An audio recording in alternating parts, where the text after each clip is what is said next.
Ang susunod na programa ay rated PG. Patnubay at gabay ng magulang ay kailangan sa mga batang manonood.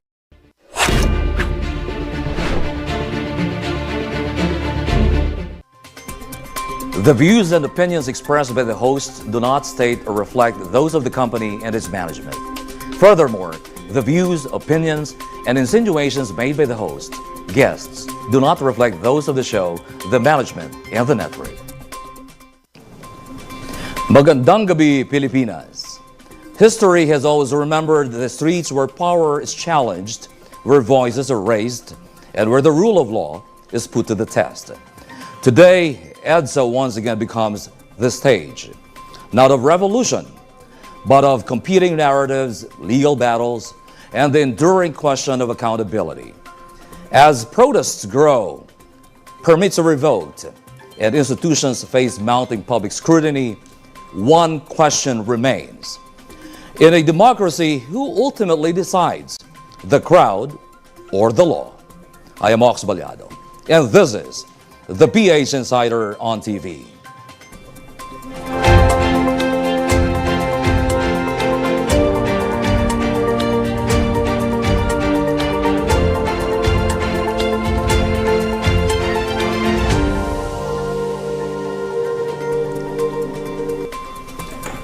Joining us today or tonight is a lawyer, public servant, and advocate known for his dedication to legal service, patriotism, and community leadership. From being a scholar and academic achiever to becoming the youngest national executive director of the Integrated Bar of the Philippines. He was an assistant counsel for the House panel of prosecutors in the impeachment trial of former President Joseph Estrada. Ladies and gentlemen, Attorney Antonio Tony Ligon. Attorney, good afternoon. Good evening. Good evening, Ox. Good evening to the televiewers. Thank you for the opportunity to share my insights here. Yeah, we're glad to have you on the show, Attorney. And of course, to strengthen this round table of insights, we are joined by our resident political analyst, of course, a veteran in the field of political issues, known for his bold, direct, and intelligent insights and explanations. Now, one of the most in-demand and fast-rising voices in political talks and public affairs discussions, an academician from the University of Santo Tomas and an international relations expert, Professor Dr. Dennis Coronacion. Good evening, Sir Ox. Good evening to our audience. Please join us as we once again discuss a burning issue that our country confronts. Very good. Glad to see you once again, Prof. Alright, dago muna po sa mga isyong pinag-uusapan ngayon ng bayan. Civil society groups kinwestiyon ang INC EDSA rally. Kinwestiyon ng 32 civil society organizations ang layunin ng rally ng Iglesia ni Cristo o INC sa EDSA bilang suporta kay Senador Rodante Marcoleta. Nahaharap sa kasong plunder ang nabanggit na senador sa ihahaing reklamo ng Office of the Ombudsman kaugnay ng umano'y hindi pagdedeklara ng 75 million pesos campaign contributions noong 2025 elections. Ayon sa mga grupo, hindi dapat gamitin ang malawakang mobilisasyon upang maimpluwensyahan ang patas na pagpapatupad ng batas. Samantala, binawi ng Quezon City Government ang permit para sa ikatlong araw ng rally dahil sa matinding epekto nito sa daloy ng trapiko. Inanunsyo naman ng mga organizer na ililipat ang pagtitipon sa Liwasang Bonifacio sa Maynila kung saan hindi na kailangan ng rally permit. Ayon sa mga otoridad, humigit kumulang 4,000 katao ang dumalo sa ikalawang araw ng protesta. Mas mababa kumpara sa mahigit 14,000 noong unang araw. Nagpatupad din ang pulisya ng maximum tolerance habang tiniyak ang kaayusan at kaligtasan ng publiko. Sinabi naman ng Malacanang na wala itong nakikitang indikasyon na bahagi ng destabilization ang naturang rally. Binigyan din ng palasyo na ang kaso laban kay Marcoleta ay isinampa ng Office of the Ombudsman, isang independent constitutional body, at patuloy na igagalang ng pamahalaan ang karapatan ng mamamayan sa mapayapang pagtitipon basta't sumusunod sa batas. All right, now let's put the issue on the table. Siyempre, para po bigyan ng kalinawan ang balitang yan. Makakasama rin po natin via Zoom isang batikang political analyst and Contra Daya convener, Professor Danilo Araw. Good evening. Gabi po at salamat po sa imbitasyong ito. Thank you, Professor, for joining us tonight. We're glad to have you on the show. All right, tayo po ay magkukwentuhan lamang at ito ay napakamahalagang talakayan ng mga batikang political analysts katulad po ninyo ni Professor Dennis at isang batikang abogadong kasama natin. Pag-usapan natin ang legalidad dito pong biglaang pagsulpot, for lack of better term, o pagtitipon-tipon ng mga kapatid natin sa Iglesia ni Cristo bilang pagprotesta po sa umano'y selective justice ng gobyerno. Ano po, who wanna go first? Maybe unahin natin si Professor Danilo Araw. Professor, ano po ang pananaw ninyo dito? Siyempre po lahat naman ay may kalayaang mag-organisa, mag-rally. In fact, one can even argue na ayon sa ating saligang batas, hindi naman dapat na-abridge yung freedom of assembly, kaya hindi naman talaga kailangan ng permit. Pero siyempre, kailangan ng koordinasyon sa mga otoridad hinggil sa mga ginagawang kilos protesta. At siyempre po, mahalaga rin na isinasa publiko yung mga schedule, oras, at higit sa lahat, ano yung dahilan ng protesta, ano yung mga kagyat na panawagan. Kaya halimbawa po, as early as now, alam na natin na may mga grupong magrarally sa July 6. Ito yung araw ng impeachment trial ni Sara Duterte. And then July 27, yung State of the Nation address naman. Kasi matagal nang inanunsyo ito ng iba't ibang mga grupo. Medyo nakakagulat lang yung sa Iglesia ni Cristo kasi lahat tayo na sorpresa. Hindi ko alam sa inyong tatlo pero ako na-traffic po ako. Mula Marikina papuntang Maynila kasi may event doon. At yung dapat na 1.5 oras na biyahe naging mahigit 2 oras dahil sa nangyari po. Kaya yun yung nakakagulat. Hindi malinaw yung schedule. Tapos kahit yung ipinaglalaban nila bilang protection halimbawa kay Marcoleta o kung ano man, hindi talaga well articulated yung grounds for defending Marcoleta. Yeah. Ako doon ako sa traffic nagulat. And all of us, di ba, bigla ko malalaman meron palang ganitong pagtitipon. Anyway, sige. Tama si Professor Araw. Mabuti inuna mo siya kasi gabi na ngayon. Nauna talaga araw sa gabi. Okay. Anyways, Yeah.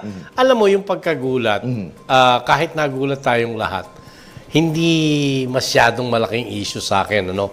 Ang malaking issue kung naka-istorbo ka sa publiko. Okay. Yun. Kasi kung hindi in-announce, nagkaroon ng rally, kasi nasa Constitution naman, freedom of assembly, freedom of expression, and the right to address whatever you like to address. No? At kung yan nagganap, hindi na disturbo yung mga commuting public, palagay ko, hindi pag-uusapan na napakalaking issue.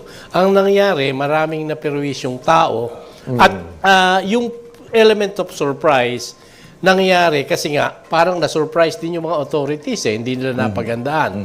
Ngayon kung may surprise na i-announce na sa gagawin ng surprise sa EDSA, maraming nakaiwas, di ba?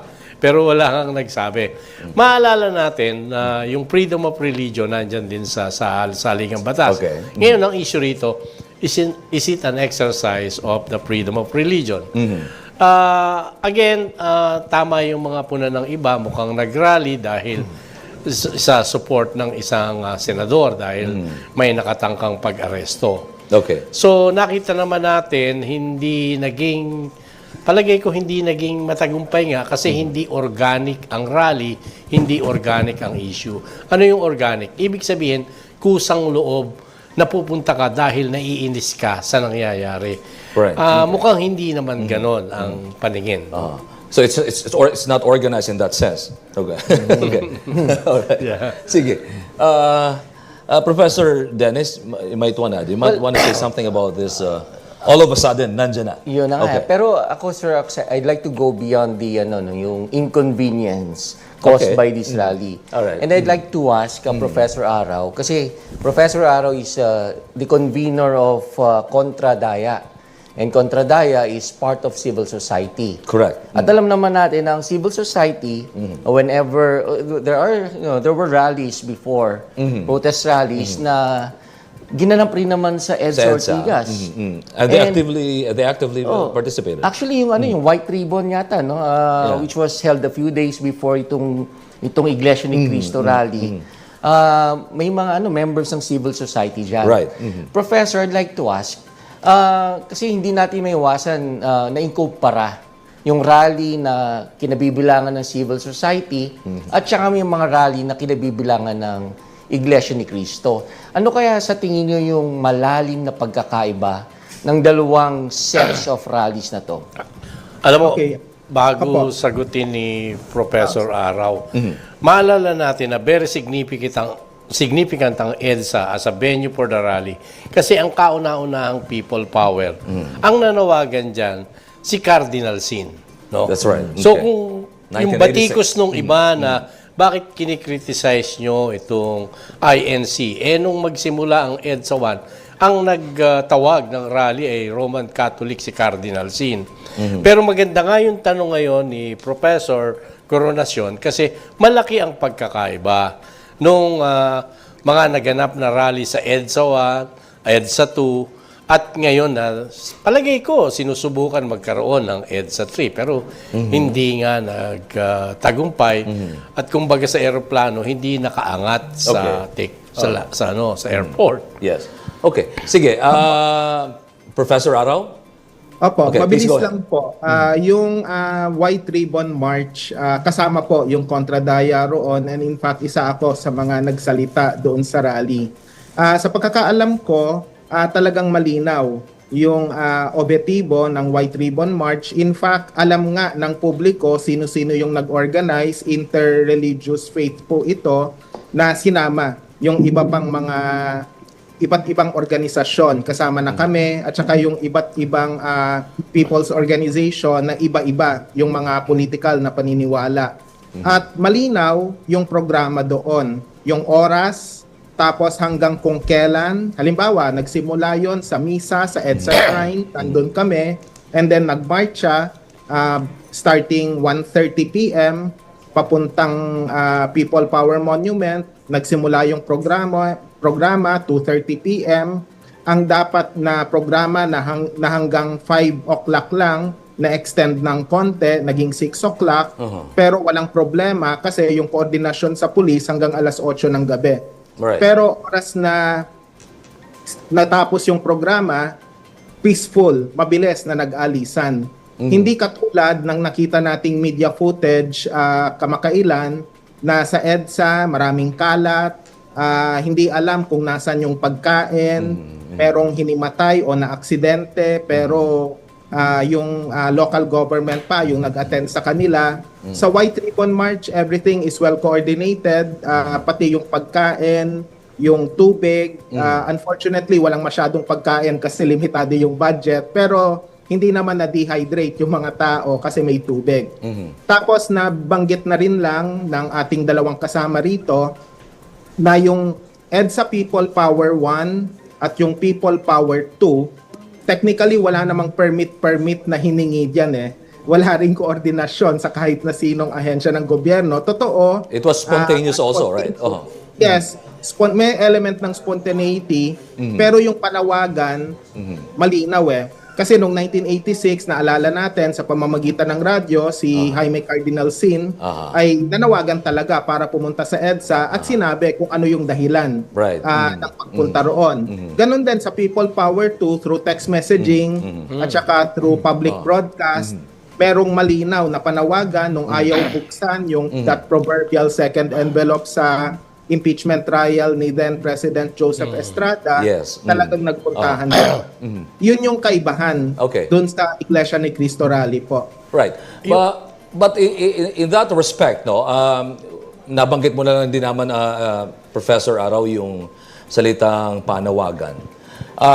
In fact, in their most recent statement, nilinaw doon ni Brother Zabala na yung kanilang pagkilos protesta ay hindi po tungkol sa hindi sila tutol sa ang INC sa batas, kundi It has something to do with doon po sa pagtutol nila sa di umano'y pagbaluktot sa batas at umano'y selective justice laban po dito sa isang kasapi nila, the person of Senator Rodante Marcoleta. Anong po natin dito? Attorney. Sige. Okay, yeah. Okay. More So, on so more or less, may legal. panawagan din. Yeah. Yes. And somehow they were able to make that clear. To make that clear. Most of the legal experts and authorities divided, ano?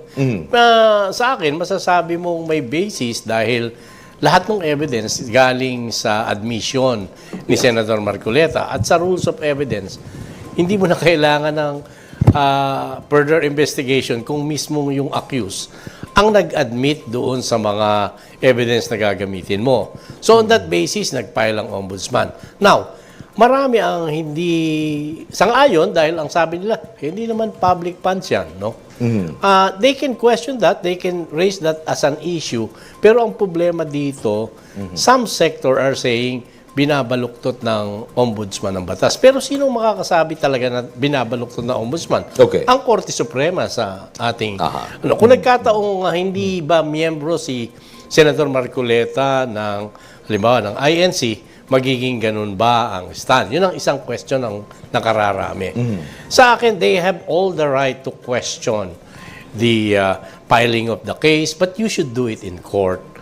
And it should not be an issue which, is not being questioned by majority.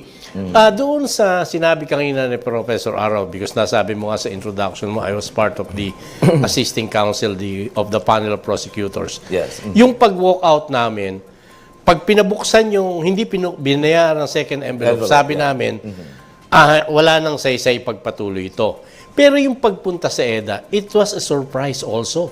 I myself was surprised na bigla na lang nagpuntahan ng mga tao. And then the following day, I asked my family, let's also go there to support the majority of the people na mukhang hindi tama yung ginawa ng mga senador nung ayaw nilang pabuksan yung second envelope sa impeachment trial That's right. ni former President Erap Estrada. Well, I was Yeah, part of it. yeah. We were covering the impeachment trial at that time. Yeah. All of a sudden, yun yung nag-walk out sila. It was very spontaneous. Yes. That very Yeah. that Hindi same day. Very pinag-usapan nice. ng surprise, hindi pinag-usapan ng Text permit. brigade. Okay. Oh, Yeah. kasi Pero- yun yung tinatawag na organic ang issue o yung Yes. pagkaramdam ng mga tao sa galit, di ba? Ang tingin ko sila, actually, nabuo yung panawagan na yun. Kasi there was really a clear panawagan, yung tinatawag ni Professor Araw. Yeah. Nabuo yun in the course of the impeachment proceedings. Yes, nanonood. So ng tao. when that day, yung outcome niya naging questionable doon sa tao, doon na talagang spontaneously talagang nagsama-sama na sa EDSA. And if you will study history, you go back, the very first time na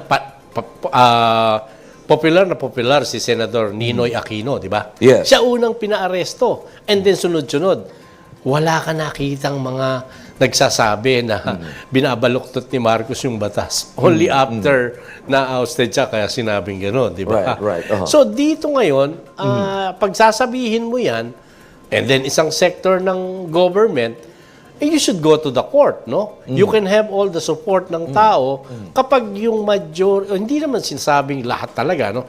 But if, let's say, even the legal environment o yung mga authorities, the law, yung IBP, other legal luminaries would say, what the ombudsman is doing is really wrong, no? Okay. Pero, Professor Dennis, with respect to our lawyer here, marami rin namang sinasabi kasi na meron din may mga problema sa batas na nandyan ngayon. Pero bakit nauuna daw yung kay Senator Marcoleta? Bakit naunang pagbigyan ng pansin o bigyan ng pansin o pagtuunan ng pansin ng Office of the Ombudsman? Ito siguro yung tinatawag nilang selective justice. That's right. Kasi ito yung broader picture, Sir Ox. Kasi yung kaso ni Senator Marcoleta, yung panawagan na sabi, binabaluktot ang batas, this is just one of the many cases Exactly. on sinasabi na mayroong selective justice. Kasi nga, I think through itong political dynamics na majority versus minority in the Senate, plus of course the administration, yung Malacanang, makikita nyo na in the past, nagkakaroon ng wave or series of cases filed against the opposition, members of the opposition, like Senator Jinggoy, for example. Yes, Tapos dapat sana yung tatlong senators, kasama si Senator Jinggoy, na kasama sa flood control mess sa Bulacan. Ngayon si Senator Nababanggit pa nga yung Marcoleta. pangalan nun nila Senator Villanueva. Nababanggit That's right. pa yun, Senator Escudero, di ba? So, kumbaga man, pag mga kaso nila, ang bibilis i-file daw, pero pag yung mga political figures who are identified and affiliated with To the be- administration, yes, parang either hindi kinakasuhan o kaya dinedelay. Right. So, yan ang kanilang, Yeah, yung kanilang grievance. Yes. Attorney, mayroon Yeah. bang gustong idagdag dyan? Well, may validity yung timing. Sige, ano? pag-usapan natin May ngayon. validity I-segue yung na natin timing. doon sa Kasi timing. Okay. kapag pinag-usapan mo ang political issue, at siyempre, i-connect mo nga si Senator Marcoleta sa opposition, mayroong tinatawag silang basis. But ako, for me, as a lawyer, as long as lahat na yan kakasuhan, tingin ko, for convenience, madaling nakasuhan si Senator Marcoleta kasi yung ebidensya, malinaw na malinaw. Okay. It came from him. No? So, doon sa punto na yon, palagay ko, ang pag-uusapan na lang kung may basis yung sinabi ng Sandigan Bayan. Di kung walang basis, pwedeng ipakita ni Senator Marcoleta yun sa gagawing paglilitis. Right. Di Okay. ba? Okay. Gusto ko lang pasadahan ito at balikan natin si Professor Araw. Prof, tungkol po doon sa kilos protesta pa rin na ginawa ng INC, sinasabing walang permit. Kung saan nangyari na rin naman ito sa iba't ibang pagkilos protesta ng iba't ibang civil society groups. Dapat pa rin bang isagawa ito ng mga kapatid natin sa Iglesia ni Cristo? Para sa amin po, hindi naman issue yung permit. Kasi kahit Okay. yung kontradaya may karanasan na sa mga pagkilos, hindi lang sa COMELEC, minsan sa PICC rin, nag-organize kami ng mga pagkilos na election-related and we've never sought rally permits. Kasi nga yung freedom of assembly is inherent as a basic right. Yung coordination, syempre mahalaga. Kung nais makipag-usap ng mga pulis sa amin, maharap naman kami. At saka malinaw kung sino yung mga organizer. So para sa akin, ang mas challenge sa INC, maging malinaw sa kanilang mga panawagan. Yes. Totoo po, sinabi ninyo, may panawagan sila for transparency, accountability, justice, among other issues. I think those are very, very valid points. Pero yung medyo contentious na issue po para sa amin, yung pagprotekta nila kay Marcoleta. And we are coming from a position na kami mismo sa kontradaya along with Attorney Dino De Leon and Attorney Alex Lacson, kami po kasi ang nag-file ng complaint against Marcoleta, hindi lang sa COMELEC, kundi pati na rin sa Ombudsman. And in fact, sa kaso ng Ombudsman, perjury yung aming ground doon. Sige, sabihin ko na rin, yung sa COMELEC ay violation of two provisions ng Omnibus Election Code pertaining to the proper filling out of the SOSE. Tapos, yung Ombudsman, perjury naman o pagsisinungaling. Ngayon, yung datos na binigay namin o yung ebidensya, basically, yung binabanggit ni Attorney Ligon kanina na yung mismong statement niya, particularly noong November 2025, na inamin niya na may mga nakuha siyang donation sa mga taong ayaw magpakilala. So, yun yung sinabi ng Ombudsman na itong datos na to, along with the later admission na and identification ni na Defensor Asuncion at Viray na 75 million yung nakuha nila mula sa tatlong taong ito, this could be grounds for plunder dahil siya ay incumbent party list representative at that particular time. Now, yung kaso ng plunder, may competing schools of thought as our lawyer mentioned, kasi may nagsasabing mahirap patunayan, may nagsasabing madali.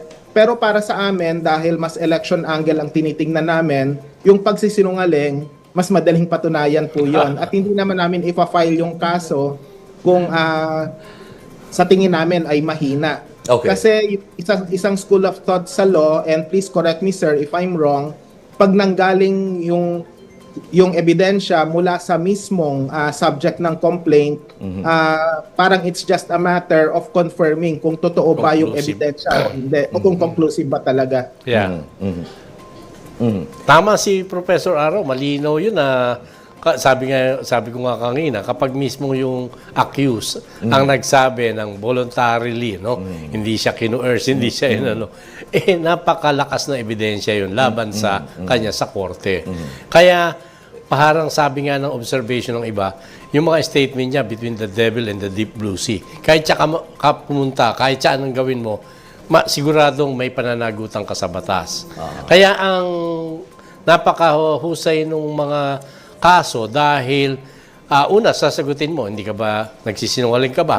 Kung hindi ka nagsisinungaling, alin dito? Yung tama. Doon naman sa tamang sasabihin mo, either ma-plunder ka or doon sa Comelec issue, sige, sabihin mo ng hindi talaga ginamit sa maling pamamaraan o Okay. pagwawaldas. Pero papasok ka rin sa Anti-Graft and Corrupt Practices Act kasi sitting public official ka. Okay.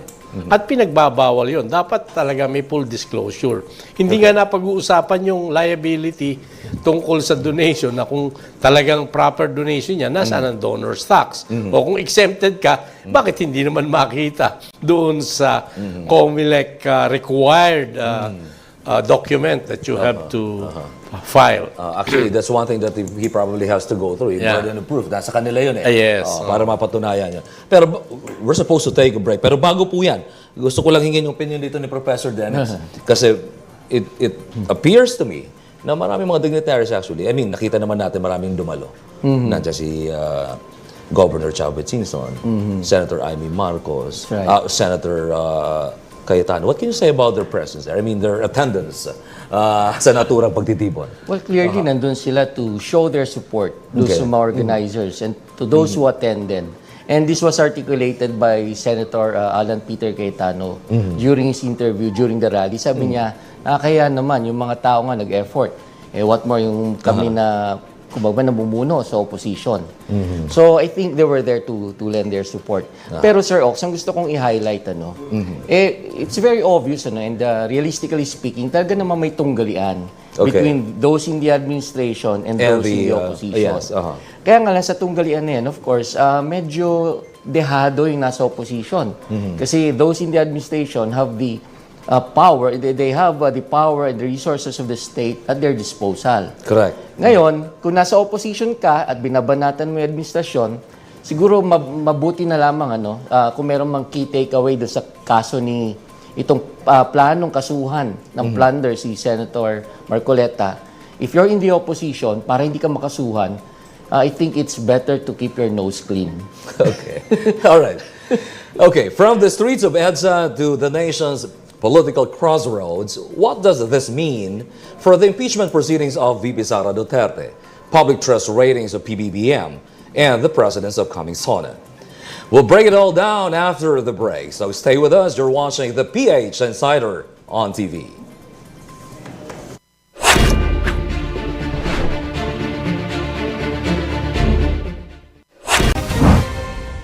Hi! Ako po si Fiona Gicale. Inaanyayahan ko po kayong manood ng D8 Patrol tuwing Lunes hanggang Biyernes, alas 5:30 ng hapon hanggang alas 6 ng gabi. Tampok ang mga malalaki at pinakamainit na balita sa bawat sulok ng mundo. Lahat ng pangyayari ihatid sa inyo na may malinaw na impormasyon. Dito lamang yan sa D8 Patrol.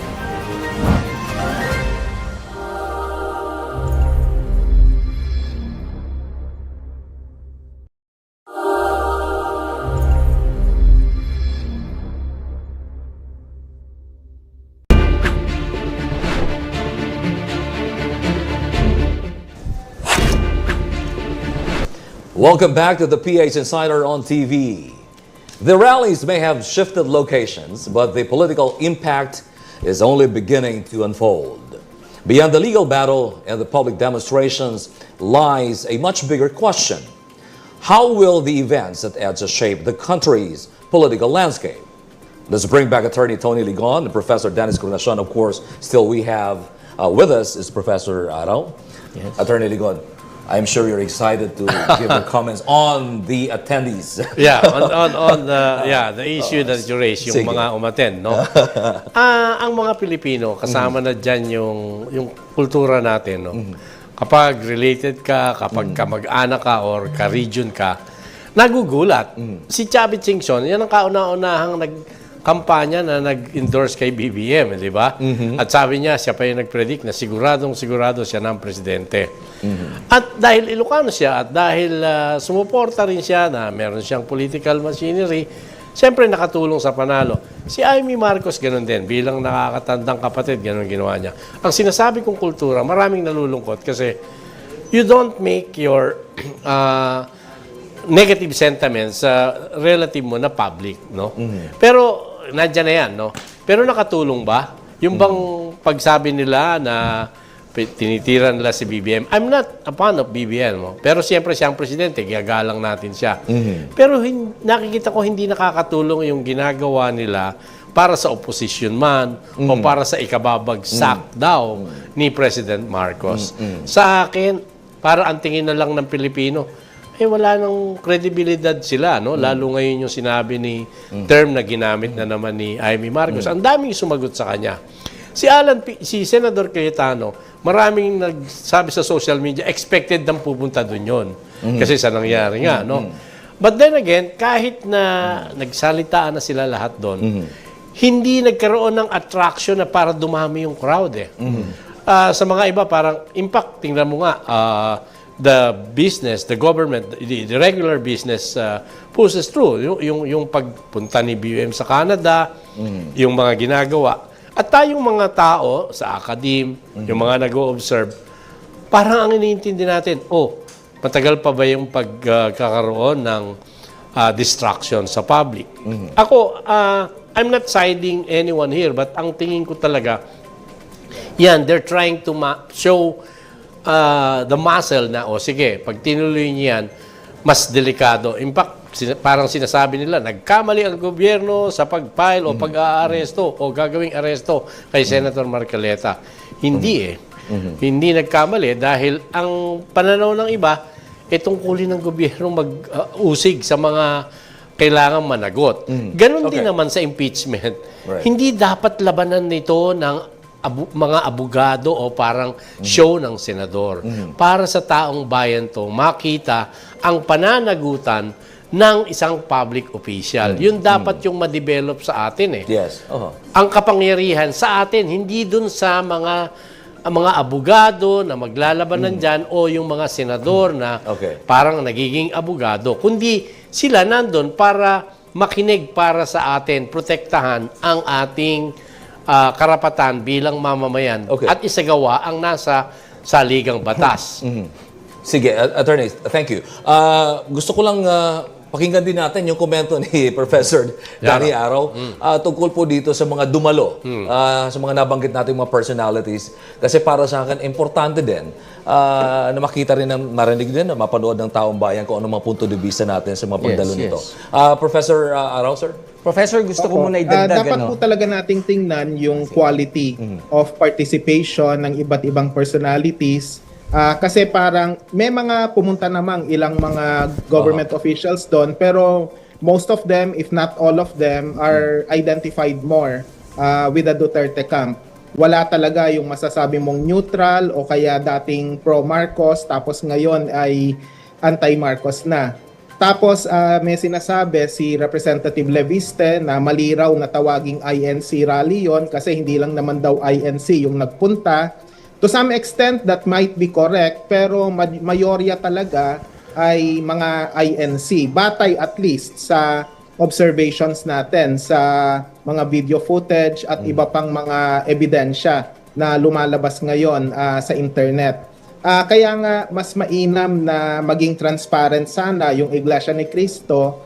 Una sa kung ano yung pinaglalaban, tapos yung mga organizer dapat more or less nakalista yung iba't ibang mga organisasyon na naroon. ang nakikita lang natin yung iba't ibang mga colorful character na yung iba government official pero wagas kung magmura, wagas kung mambastos. Halimbawa, sa mga pulis at sa iba pang mga traffic enforcer. Sorry wag na nating pangalanan kasi baka lalo pang sumikat. But at any rate, wala tayong ganong nakikita. At saka minsan, syempre dahil sa medyo celebrity-oriented yung ating lipunan, sino-sino kayang mga artista yung nandoon para magbigay ng makabuluhang entertainment. Remember, nung 1986, yung mga artista medyo key factor. Hindi ko naman sinasabing major factor sila, pero they were one of the moving forces din kung bakit na-sustain yung ilang araw ng EDSA 1. And in fact, nung nag-take over sa Channel 4, mga batikang direktor at mga host at celebrities, mga singer, ang nagpunta talaga roon. At doon medyo napasikat yung ilang mga protest songs. Pero ngayon, wala tayong ganong fervor. In fact, kahit sa usapin ng pagkain, naalala ko kasi nung 17 years old ako, nung pumunta ako sa EDSA 1, wala namang pila sa pagkain. Basta aabutan ka na lang kahit di ka kakilala. Aabutan ka ng tubig, tapos tinatanong kung okay ka. Total strangers yung nagtatanong. Pero ngayon, nakikita natin, batay sa video footage, parang naguunahan pa sa pagkain, parang pumipila pa. Ibang-iba talaga kumpara noon. Professor Dennis, meron kang gustong Actually, sagutin? I was about to ask Professor Araw halos pareho rin sa mga tanong mo, Sir Ox, kay Professor. Kumbaga man, at the end of the day, tatanungin mo, kasi naging part ng yung part ng mga rallies yung grupo ni ni Professor Araw, yung Kontradaya. Talaga bang mahirap mag-mobilize ng supporters at padaluhin sa EDSA at saka mag-stay doon, masustain? Yeah. Tama, magandang punto yan. Talagang challenging yung pag-sustain kasi may usapin yan ng logistics, may usapin yan ng pag-mobilize sa base po. At saka, much of the success of any mass action would depend not on the organization itself, but on the yung sinasabi ni attorney kanina na organic following. Kaya halimbawa, magbigay lang ako ng halimbawa, nung September 21, kasi nandun din kami sa Luneta, bakit matagumpay yung pagkilos na yon? Dahil napakilos, ang mayorya ng mga sumama roon talagang hindi organized na mga miyembro ng mga organisasyon na sumali, kundi sila mismo yung nagpunta at talagang nagpahayag ng kanilang mga damdamin. Tapos, pansinin natin, isang indicator din pala, muntik ko nang makalimutan, yung mga streamer tsaka mga placard, iba-iba yung itsura, yung kulay at saka iba pa. Kung mapapansin nyo, at ito napansin ko nung Monday, nung papunta ko sa isang event na na-traffic ako, yung mga placard ng mga taga-Iglesia ni Cristo, pansinin ninyo, halos pare-pareho yung pagkakasulat at saka pati na rin yung typography at saka yung mga panawagan. So, yun yung medyo kakaiba uli. Kasi nung September 21, pagandahan at yung pawiti at creative ng mga panawagan. Tapos halata mong gawa lang ng tao na parang sa cartolina lang ginawa, na hindi masyadong ginastusan yung placard, parang putol na kahoy lang na napulot sa saan. Yun yung sinasabi natin ng organic. Tugtungan ko lang yung nabanggit ni Professor Araw. Tungkol, it's really challenging. I'm sure you will agree, attorney. Yung pag-sustain nito, Yes. Itong mobilizations. Kasi it does not only require a very small amount of orientation. It requires, for me, an ideological foundation na concrete. Kasi hindi enough yung in-invite ka lang. Dapat malalim yung paniniwala mo kung bakit nandun ka kasama sa kilos protesta na isinasagawa. Kaya it's not that easy. It's not a walk in the park. Magandang balikan yung nangyari, yung pinaka-original na EDSA, di ba? Yung EDSA 1, bakit nagtipon-tipon mga tao.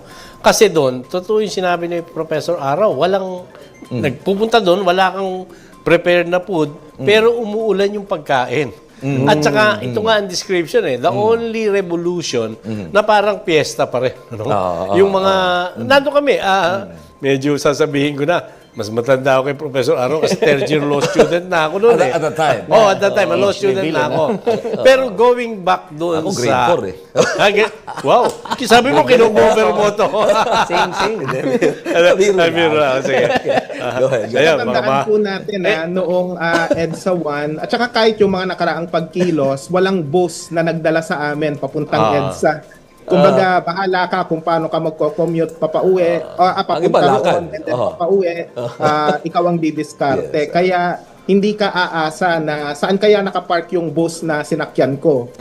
Hindi tulad ngayon na parang ang lumalabas, please correct me if I'm wrong, batay sa video footage, ipinarada along EDSA. Kaya medyo naging malaking issue yan sa mga bumabiyahe kasi talagang matindi yung naging traffic. Yeah. Ulitin natin na yung transportasyon. It's necessary syempre na may paraan para mapapunta yung mga tao, pero it's not as if stationary itong mga transportasyon na ito eh. Kadalasan ano yan eh, minsan nga ikaw pa yung magde-defer na wag ka nang sumama dun sa allocated na transportation. Kung may pera ka naman, kung may pamasahe ka naman, ikaw na lang yung dumiskarte kung paano ka pupunta roon.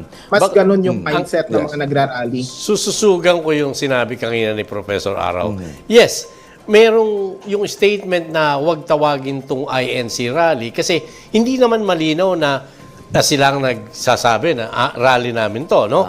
And may video na may nagsisigawan ng apelyido ng former president ni Duterte. May nagsabi na, uy, hindi ito Duterte rally. Ito ay isang kilusan para sa kontra sa korupsyon. Kaya hindi malinaw, tama yung sinabi ni Professor. Dapat ma-identify mo anong grupo to, sino itong grupo na to, para transparent ka sa publiko. Ano yung pinaglalaban? Yung para panawagan. mabuo talaga yung tinatawag mong magka-traction, no? Ay, sasali ko. Hindi dahil sa... Kasi in fairness, ako, may kapatid na INC member. And siguro bias ako dahil kapatid ko. Pero alam ko, disciplined sila, sumusunod sila, nakikisa sila. Yes. Kaya nga matagumpay kung ano man yung gagawin ng mga INC. Kung yan, pati sa ordinaryong membro o kahit hindi INC, nagkakaroon ng parang meron siyang nakikitang punto na makakaapekto sa kanya bilang mamamayan. Yes, Pero kung you're not going there dahil INC ka lang or supporter, but kahit hindi, kung makikita mo na ito talaga mukhang tamang umaksyon, pero hindi nakita ng madlang Pilipino na ganun dapat ang gawin, no? With due respect, valid yung point na, pag kayo binabaluktot nyo yung batas, tutol kami. That's a general statement. Kahit na sino, as a lawyer especially, pag babaluktutin mo yung batas, lalabanan natin. Okay. But in that particular case, hindi natin nakikita, walang connect, sabi nga, sa ordinaryong mamamayan. Yeah, which leads us to the result of the rally. We were expecting yung unang araw na mamamaga, magsuswell yung numbers nila. Lalo pat dumating yung kanilang mga opposition figures. Kaya nga lang, from 15,000, I think that was the peak, Akala natin lolobo pa yan. Kasi syempre, pag nagrarally ka sa EDSA at saka sa iba pang lugar ng Pilipinas, numbers matter. Binibilang parati yan kung gaano karami. Lalo na nung nakaraang mga presidential elections, pag nagmo-mobilize ang mga supporters, binibilang yung dami ng crowd. Right. Because it's one of the indicators of success. Yes. 15,000, then it went down to 8,000. Professor Dennis, mabanggit natin, si Pinoy, popular ng presidente, di ba? Pero nung time niya, nagkaroon din ng kilos protesta at ang malaki pa sa Luneta. Ano yon? Yung sa scandal sa PDAP. Nagpuntahan din ng mga tao, don't mess with my taxes. Yan ang team doon eh. Yes. Malinaw yung team. Bakit dyan napupunta yung taxes? Kaya naging aksyon naman ng government, nakulong yung 3 senador. Enrile, Estrada, at saka Revilla. Pati ngayon, nakakulong ngayon, na-convict, si Janet Napoles. No? And umaasa ang Pilipino, no? with Bongbong Marcos now, may makukulong din, no? Ngayon, tama nga yung sinabi mo, dahil malapit na 2028 election, tapos meron tayong impending impeachment, nagiging political issue. Dahil sasabi, naalis nila yung mga senador na kakampi ni Sara Duterte. Okay. Which I think, speaking of political issue, which I think, although political din naman yung mga naging issue nung panahon ng EDSA 1. Yeah. No? Oo, lahat. Pero, eto kasi medyo, para sa akin, medyo malabo pa para sa maraming tao. Bakit ko sinasabing malabo? Yes. Oo. Nung EDSA 1 and 2, it all happened with utmost spontaneity. Okay? Kasi ang pananaw ko doon, hinug na ang issue. Nakusa na ang taong bayan lumabas doon sa parlamentaryo, napakikibaka ng tawag nila, so to speak, no? Lumabas sa kalye, nakiisa sa panawagan ng marami. And hence, yun ang nangyari. Successful yung 1 and 2. Pero sa ngayon kasi, parang very specific to a particular individual lang ang panawagan eh. Yeah. Oo. So, that's probably the reason why na hindi ganon karami din ang lumabas sa kanilang mga tahanan para sumali at makiisa sa panawagan na yon. Okay. Well, But, okay. Sir, si Professor Aro, I understand, is a communications expert. Sinasabi mo, Sir Ox, na parang hindi na-gain ng traction yung mensahe nila. Yun. Because very particularistic. The way I look at it, yes, kasi very specific sa they went out of the streets, no? Doon sa kalye, para dito sa sinasabi lang injustice na nangyayari, very bias nga na pagtrato kay Senator Marco Rivera. Professor, bakit kaya hindi na-gain ng traction yung mensahe, yung goal? Yeah, kasi nga gaya ng nabanggit kanina, hindi malinaw kung ano-ano yung mga panawagan at syempre yung basis para suportahan si Marcoleta medyo hindi rin well articulated. At it doesn't help na you have someone na dinedepensahan na I'm sorry to say, pero kung titignan mo si Marcoleta, walang masyadong charisma, he's very, very unlikable. Tapos kahit yung media, hindi ko naman sinasabing biased against Marcoleta, pero hindi pa rin tayo nakaka-move on, so to speak, dun sa ginawa niya noong 2020, nung may pinasara siya na isang network. Na ironically, patuloy pa rin yung pagre-report ng network na yon tungkol Marcoleta, hindi naman siya totally kinancel out. Kaya yun yung mahirap eh. How do you make someone palatable and acceptable to the vast majority of people? Inaamin naman natin, nanalo siya sa halalan, pang-anim siya sa aking pagkakaalala. Pero ang usapin naman dito yung how can he be a rallying cry for change at this particular time na hanggang ngayon fresh pa sa utak ng mga tao, hindi lang yung closure ng network na ito, kundi nung mga pagdinig sa Senado, prinotektahan din niya yung mag-asawang Diskaya. Parang yun yung general perception din sa kanya. So sa tingin ko, challenging sa isang image consultant o sa isang PR practitioner na gawing mabenta si Marcoleta at this particular time. At hindi rin bumenta yung parang ginagawang image ni Senator Marcoleta as an anti-corruption crusader. Yes. Okay, sige. Eto, pwede rin natin tong talakayan itong isang katanungan. Sinasabi kasi, pwede ba itong maalala or will this be something to be recalled or remembered as a turning point or simply another chapter in the country's continuing political divide? Sorry, the question Sige. is addressed to me? Aha. Okay. Of course, history would say, history would be the one to determine as to how important this is. Pero at this particular moment, kung tatanungin mo ako, sa tingin ko, it's very, very forgettable. And for sure, in the next few years, baka nga maging laughable pa siya. Na parang it's one of those comedic moments na year-enter 2026. Ang biro ko nga sa mga taga-media, May 11 and May 13 would constitute 1/2 of the year-ender ngayong taong ito eh. Kasi ang daming nangyari dun sa araw ng May 11 at itong May 13. Pero itong Iglesia ni Cristo rally can be a minor footnote compared to May 11 and May 13. Pero abangan pa natin yung mga susunod pang mangyayari. For now, ganun muna yung pagtingin natin. Okay. Sa akin, Sige. yeah, I completely agree kay Professor Aro kasi hindi ito isang pag-uusapan na malaking issue.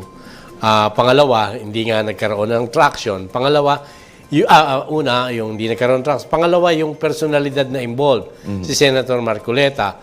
Sa media man, nabanggit ni Professor Araw, hindi ba siya rin na nagsabi bayaran ng media? Although nag-apologize siya. So, ang media ang nangunguna na magkaroon ng obserbasyon ng mga tao. Sila rin ang may vehicle para ipakalat yan. Kung ikaw yung media na inakasahan kang ganun, magkakaroon ka ng parang hindi ganun ka gana na i-propagate yung sinasabing issue ng taong ito. Ngayon, pinapalabas ngayon, siyempre, ni Senator, handa siya natanggapin ito. Kung ako nagsalita sa kanya, sasabihin ko na hindi natin kailangan ng ganitong rally, harapin natin to dahil wala tayong kasalanan. Di ba? Mas magmumukhang credible ngayon na ang pinaglalaban ng mga supporter niya, legit, no? Right. Hindi dahil lang sa kanya. Di ba? Okay, sige. Eto, huling katanungan just, Okay. for tonight, for all of us. Okay, Professor Dennis, unahin kita rito. Kung ikaw ay ang political advisor ng ating presidente, ng ating Pangulo, anong suggestion mo sa kanya? Para maisakatuparan yung tinatawag nating win-win solution para sa magkabilang panig. Alam mo, Sir Ox, napakahirap na tanong yan. Napakahirap hanapan ng sagot yung tanong mo. Kasi alam naman natin na yung since itong si President Bongbong Marcos si assumed office, naghiwalay sila nung kanyang katandem ng 2020 presidential elections. Naging highly polarized Okay. and very intense ang ating politika. So in this kind of political climate, parang ang hirap maghanap ng win-win solution. Kasi ang lumalabas dito is parang naging zero-sum game .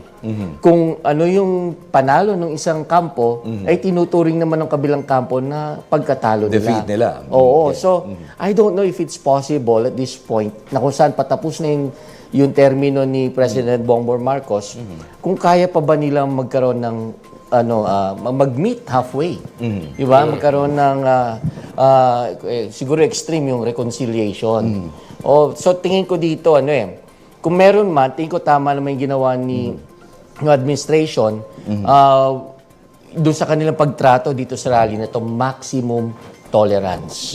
So, kasi this is part of Philippine democracy, di ba?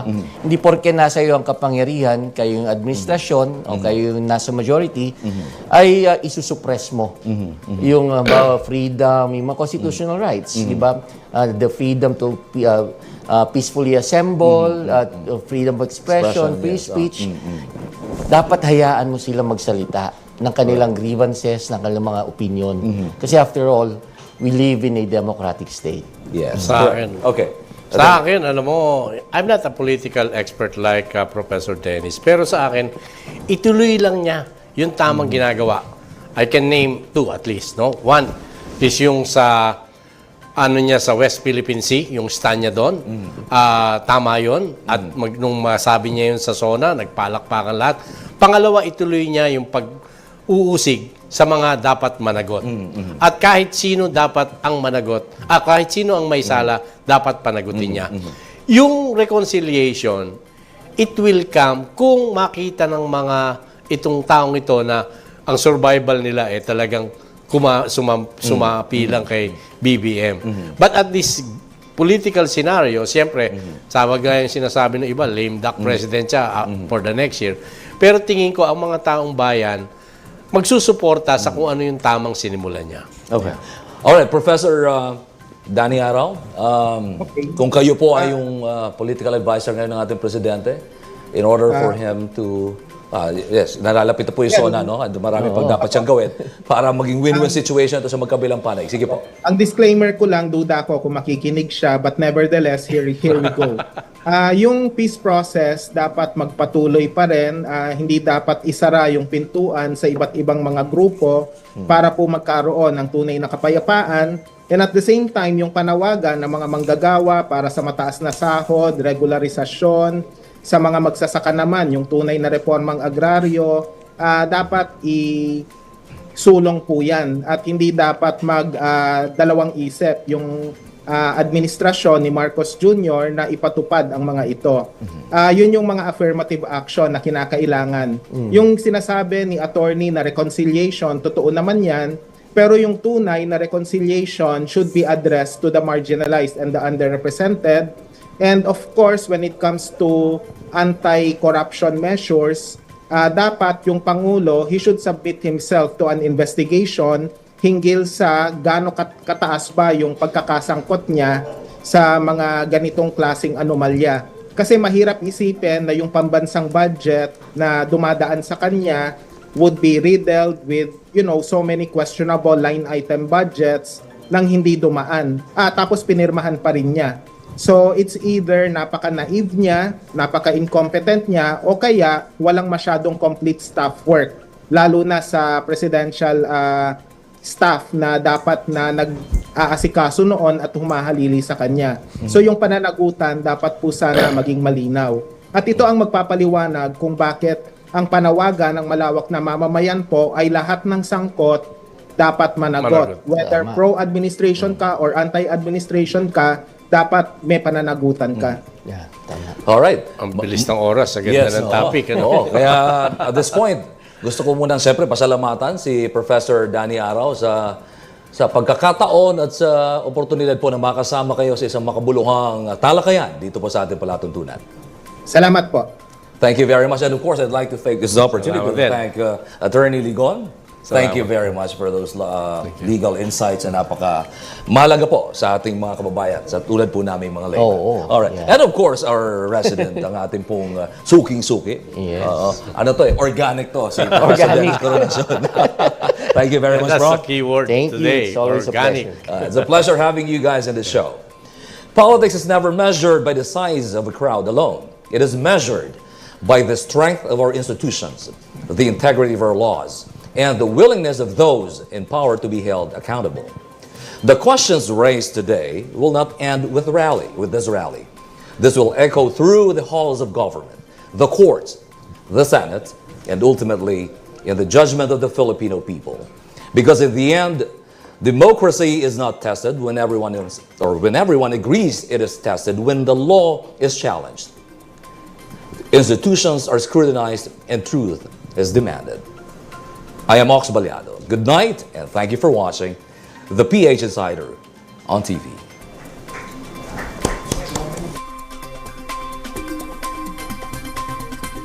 Mahusay ang mga